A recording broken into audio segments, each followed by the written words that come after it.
মেঘ তাড়াহুড়ো করে আইসক্রিম শেষ করেছে। দুশ্চিন্তায় আইসক্রিমটাও শান্তিমতো খেতে পারেনি। এক দৃষ্টিতে আবিরের মুখের দিকে তাকিয়ে আছে, কিন্তু আবিরের দৃষ্টি অন্য কোথাও। আবির নির্বোধে আকাশের পানে চেয়ে আছে। রাস্তার পাশে থাকা লাইটের আলোতে স্পষ্ট বোঝা যাচ্ছে আবিরের চোখ মুখের উজ্জ্বলতা বিলীন হয়ে গেছে। বিকেলে আসার সময় যতটা উৎফুল্ল আবির ভাইকে মেঘ দেখেছিল, এই আবির ভাই যেন অন্য কেউ। চোখে মুখে চিন্তার ছাপ। মেঘ কিছু বলতে গিয়েও থেমে গেল। আবির শোনিত কণ্ঠে বলে উঠল, এই পৃথিবীতে প্রতিটা মানুষের জীবনে সবচেয়ে গুরুত্বপূর্ণ ব্যক্তি হলো মা। সেই মায়ের লাশ দেখার বা ছোঁয়ার অধিকার যদি কোনো সন্তানের না থাকে, তাহলে সেই সন্তান পৃথিবীতে বেঁচে থেকেও মৃত। মেঘ ভুরু কুঁচকালো। আবির ভাই কি বলছে, কি বোঝাতে চাচ্ছে কিছুই বুঝতে পারছে না সে। আবির অসীম দূরত্ব থেকে দৃষ্টি সরিয়ে মেঘের দিকে তাকিয়ে ভরাট কণ্ঠে বলল, যে মানুষটাকে দেখে এসেছিলি তিনি আর কেউ নয়, তোর আমার আমাদের সবার একমাত্র ফুপ্পি। এই কথা শোনা মাত্রই মেঘের রক্ত সঞ্চালন বন্ধ হওয়ার অবস্থা হয়ে গেছে। মেঘ চিৎকার দিয়ে উঠল, কি? আবির সরু নেত্রে তাকিয়ে আছে। মেঘের চোখে যেন কোঠর ছেড়ে বেরিয়ে আসতে চাইছে, চোখে মুখে অবিশ্বাসের ছাপ। এই কথা কখনোই বিশ্বাসযোগ্য নয়। জন্মের পর থেকে মেঘ জেনে এসেছে তাদের বাবা চাচা 3 জন। 18 বছর পর হঠাৎ করে ফুপ্পি আসবে কোথায় থেকে? আচমকা এমন কথা শুনলে বিশ্বাস করবে না, এটাই স্বাভাবিক। আবির গম্ভীর কণ্ঠে বলল, আমি জানি তুই বিষয়টা এত সহজে মানতে পারবি না, কিন্তু কিছু সত্যি কঠিন হলেও মানতে হবে। মেঘের দম বন্ধ হয়ে আসছে, গলা শুকিয়ে কাঠ হয়ে গেছে। গলা দিয়ে কোনো কথাই বের হচ্ছে না। এতক্ষণ যাবৎ কত প্রশ্নই মাথায় ঘুরছিল, এক মুহূর্তেই যেন সব প্রশ্ন উধাও হয়ে গেছে। মেঘ আতঙ্কিত কণ্ঠে শোধালো, আপনি কি আমার সাথে মজা করতেছেন? প্লিজ সত্যি করে বলুন উনি কে? আবির কপাল কুঁচকে ভারী কণ্ঠে বলল, তোর সাথে কি আমার মজার সম্পর্ক? আর সিরিয়াস বিষয় নিয়ে আমি মজা কেন করব? ওনার নাম মাহমুদা খান আমিনা। নাম শুনে কি মনে হচ্ছে তোর? মেঘ এখনও অবিশ্বাস্য দৃষ্টিতেই তাকিয়ে আছে। ঢোক গিলে ভারী কণ্ঠে বলল, আপন ফুপ্পি? আবির কণ্ঠ দ্বিগুণ ভারী করে বলল, হ্যাঁ, আলী আহমেদ খান আর মোজাম্মেল খানের একমাত্র ছোট বোন এবং ইকবাল খানের একমাত্র বড় বোন। মেঘের দুই কান দিয়ে হিজাবের ওপর দিয়েই গরম বাতাস বের হতে শুরু করেছে। নিঃশ্বাস আটকে আসছে বারবার। আবির ভাই তো মজা করার মানুষ না, আর ওনার চোখ মুখ দেখে মনেও হচ্ছে না যে উনি মজা করছেন। আর বিয়েতে ওই মহিলার আচরণও বুঝে দিচ্ছিল ওনার সাথে গভীর কোনো সম্পর্ক আছে। তাহলে কি উনি সত্যি সত্যি ফুপ্পি হন? এত বড় কথাটা কোনো দিনও শুনল না, কিন্তু কেন? মেঘ ভাবনা চিন্তা করে প্রশ্ন করল, এত বছরে কোনো দিনই তো ওনাকে আমাদের বাসায় যেতে দেখিনি। আব্বুদের আপন বোন হলে বাসায় যান না কেন?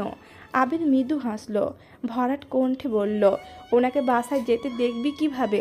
তোর জন্মের প্রায় 10 বছর আগে উনি খান বাড়ি ছেড়েছেন। 27 বছর হবে ওই বাড়িতে পা পড়েনি ওনার। মেঘ ভুরু কুঁচকে প্রশ্ন করল, কেন, কি হয়েছিল? আবির শান্ত কণ্ঠে বলা শুরু করলো, ফুপ্পি যখন ভার্সিটিতে পড়াশোনা করত, তখন ফুপ্পির একজনের সাথে প্রেমের সম্পর্ক গড়ে ওঠে। পুরো ঘটনা আমি জানি না, তবে বাসায় বিষয়টা জানাজানি হয়ে গেছিল। তখন আমার আম্মু নতুন বউ, বছরখানেক হবে আম্মুর বিয়ে হয়েছে। তোর আম্মুর তখনও বিয়ে হয়নি। ফুপ্পির এই ঘটনা জানার পর আব্বু আর চাচু ফুপ্পিকে মেরে একটা রুমে 3 মাস দরজা বন্ধ করে আটকে রেখেছিল।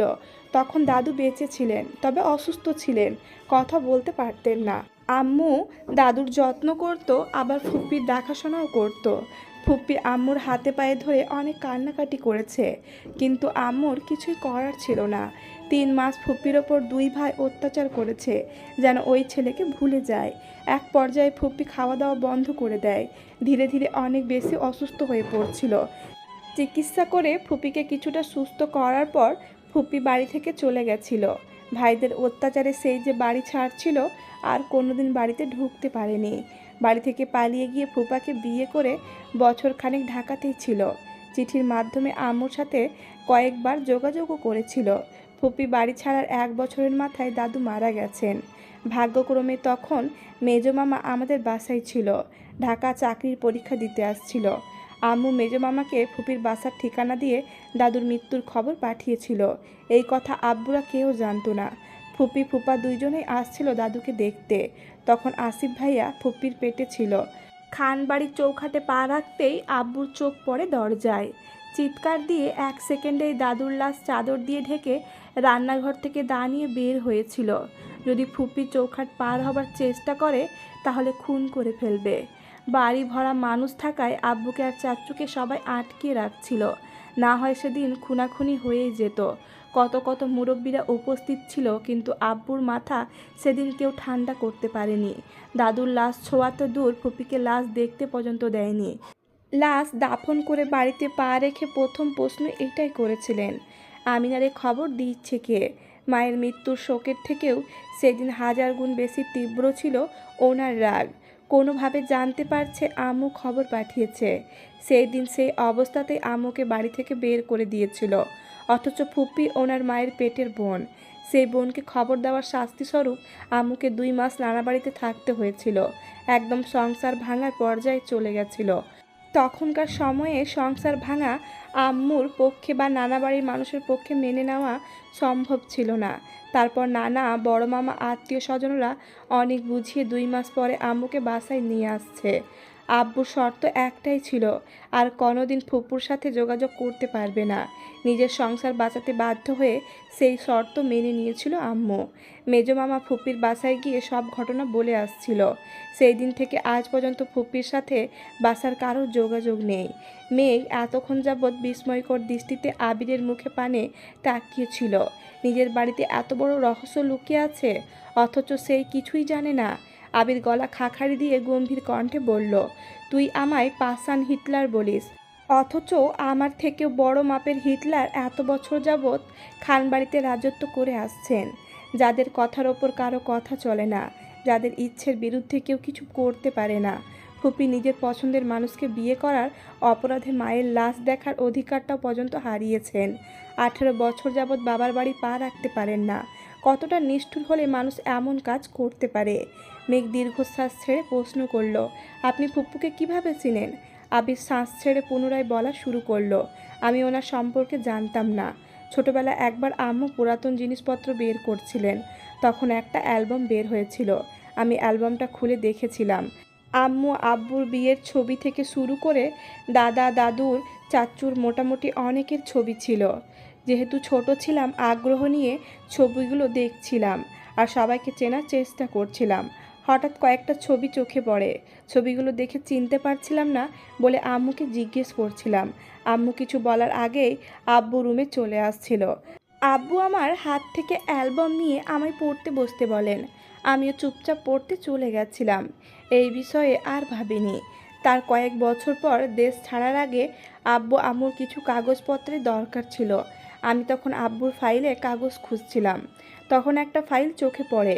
ওই ফাইলের সার্টিফিকেট, ছবি, আরও কিছু কাগজপত্র ছিল। মাহমুদা খান আমিনা নামটা আমি প্রথমবার সেখানেই দেখেছিলাম।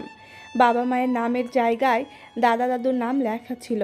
ছবিগুলো দেখে ছোটবেলায় অ্যালবামে দেখা ছবিগুলোর কথা মনে হয়েছিল। আমি সেদিন থেকে একটা ছবি নিয়ে গেছিলাম।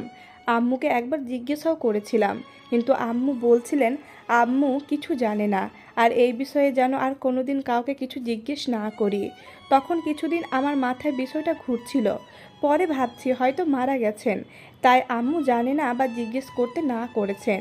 বিষয়টা সেখানেই ভুলে গেছিলাম, কিন্তু ছবিটা যে আমার কাগজপত্রের সাথে চলে গেছিল এটা আমি জানতাম না।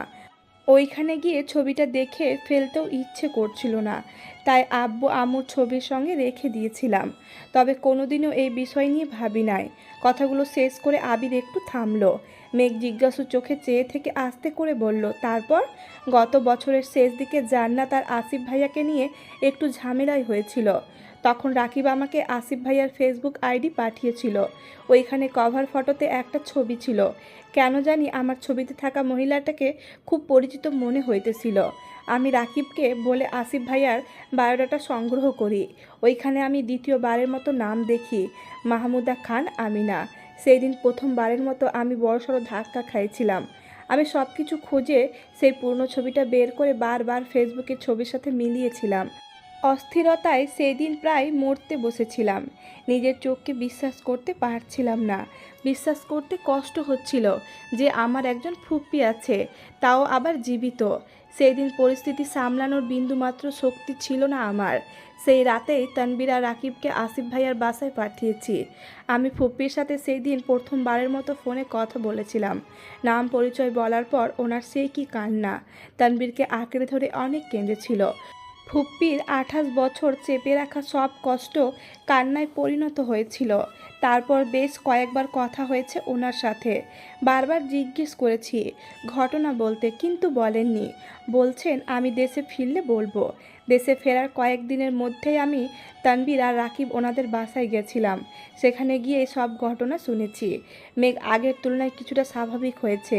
মেঘ পুনরায় প্রশ্ন করল, জান্নাত আপুর কী ঝামেলা হয়েছিল? আবির এতক্ষণ গম্ভীর থাকলেও এবার একটু হাসার চেষ্টা করল। ধীর কণ্ঠে শোধালো, তেমন কিছু না। মেঘ আস্তে করে বলল, প্লিজ বলুন। আবির না পারতেও বলল, ফুপিরা এত বছর যশোর ছিল। গত বছর ভাইয়ার চাকরি হওয়ার সপরিবারে ঢাকা আসছে। কোনো এক অনুষ্ঠানে ভাইয়া জান্নাতকে দেখেছে। ভাইয়ার জান্নাতকে ভালো লাগছে। কোনোভাবে খবর নিয়েছে জান্নাত ঢাকা বিশ্ববিদ্যালয়ে পড়ে। সেই থেকে প্রায়ই ভার্সিটির আশেপাশে জান্নাতকে ফলো করত, কিন্তু কোনোদিন কথা বলেনি। ৬ মাস শুধু দূর থেকে ফলোই করেছে। একদিন সাহস নিয়ে কথা বলতে আসছিল, যদিও কথা বলতে পারেনি, কিন্তু সেটা রাকিবের কান পর্যন্ত পৌঁছে গেছিল। রাকিব ২-৩ দিন খেয়াল করে বিষয়টা আমায় জানিয়েছিল।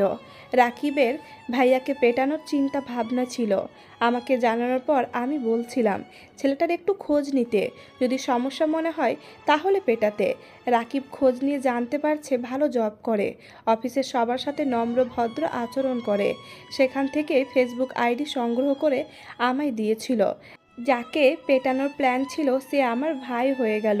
যখন জানতে পারছে ভাইয়া জান্নাতকে পছন্দ করে, তখন রাকিব আর বাধা দেয়নি। তবে রাকিবের একটাই কথা ছিল, আমি দেশে না ফিরলে আর ফুপির পুরো ঘটনা না জানলে সে জান্নাতের বিয়ের সিদ্ধান্ত নিবে না। ধীরে ধীরে জান্নাত আর ভাইয়ার মধ্যে মোটামুটি ভালো সম্পর্ক হয়েছে। আমি দেশে ফিরলাম, ভেবেছিলাম দেশে ফিরেই ওদের বিয়ে দিব। কিন্তু দেশে আসার পর তোর কোচিং টিউশন থেকে খবর নিয়ে দেখলাম তোর পড়াশোনার নাজেহাল অবস্থা। এভাবে পড়লে চান্স পাবি না। তোর পড়াশোনা গুছিয়ে দেওয়ার জন্য একজন মানুষ দরকার ছিল। তখন জান্নাতের কথা মাথায় আসে আর জান্নাতকে আনি। জান্নাতের বিষয়ে সিদ্ধান্ত নেওয়ার অধিকার যেহেতু রাকিবের, আর রাকিব আমার বেস্ট ফ্রেন্ড, তাই বিয়ের আলোচনা হওয়ার আগে বন্ধ করে দিয়েছিলাম। কিন্তু অফিসিয়াল কাজে ভাইয়াকে ৬ মাসের জন্য দেশের বাইরে যেতে হবে। ভাইয়া চাইতেছিল বিয়ে করে বউ নিয়ে কয়েক মাস ঘুরে তারপর যাবে, কিন্তু তোর অ্যাডমিশন টেস্টের থেকে আমার কাছে তাদের বিয়ে গুরুত্বপূর্ণ ছিল না। আমি রাজি হয় না বলে ভাইয়া ঘোরাঘুরির প্ল্যান বাদ দিয়ে বলেছে শুধু বিয়েটা করবে। বিয়ের পর তোকে যত ইচ্ছে পড়াতে, কিন্তু আমার কথা হলো একবার বিয়ে হলে মানে জান্নাতের মাথায় সংসারের চিন্তা ঢুকবে, তখন তোর প্রতি তার দায়িত্ব কমে যাবে। এটা তো আমি কখনোই হতে দিব না। ভাইয়া যখন বুঝতে পারছে আমায় মানাতে পারবে না, তখন জান্নাতকে বোঝানো শুরু করছে। কিন্তু জান্নাত তো আমায় বা রাকিবকে সবই বলে দেয়। জান্নাতের মাথা যাতে না খেতে পারে সেই জন্য ২-১ মাস যাবৎ জান্নাতের সঙ্গে ভাইয়ার যোগাযোগ বন্ধ রেখেছি। রাকিব নতুন সিম কিনে দিয়েছে জান্নাতকে। যেই দিন রাতে তুই আমায় কল দিয়েছিলি সেই দিন আমি, রাকিব আর তানবীর ফুপ্পিদের বাসায় ছিলাম। বিয়ের কথাবার্তা বলতে গেছিলাম। তুই চান্স পেলেই বিয়ে হবে এরকমটাই শর্ত ছিল, কিন্তু রাতে ফেরার পর তোর খাতা ভর্তি হাবিজাবি লেখা দেখে আমার মাথায় রক্ত উঠে গেছিল। যার জন্য আমি এত মানুষের বিরুদ্ধে লড়তেছি, সে কিনা পড়াশোনাটাকে গুরুত্বই দিচ্ছে না। সেই রাগে সেদিন খাতা পুড়িয়েছিলাম যাতে তুই পড়াশোনায় মনোযোগ দিস। যাদের সামনে বারবার গর্ব করে বলেছি আমার মেয়ে চান্স পাবেই, চান্স না পেলে আমি তাদের মুখোমুখি হতে পারতাম না। তারা মুখে কিছু বলুক বা না বলুক, মনে মনে হলেও বলতো। এত কিছু করেও তো মেঘ চান্স পেল না। এই কথাটা পৃথিবীর কোনো মানুষ যাতে বলতে না পারে, সেই জন্যই আমি তোকে সারাক্ষণ পড়ার কথা বলতাম। আলহামদুলিল্লাহ, তোর চেষ্টা আমার ইচ্ছা পূরণ হয়েছে। আল্লাহ আমার আশা পূরণ করেছেন। আর তোকে অসংখ্য ধন্যবাদ। মেঘের গলায় আটকে থাকা নিঃশ্বাসটা দীর্ঘশ্বাস হয়ে বেরিয়ে আসলো। মেঘের আড়ালে মেঘকে নিয়ে কত কত ঘটনা ঘটেছে। আবির ভাইয়ের গত ৪ মাসের করা আচরণগুলো বারবার মনে হচ্ছিল।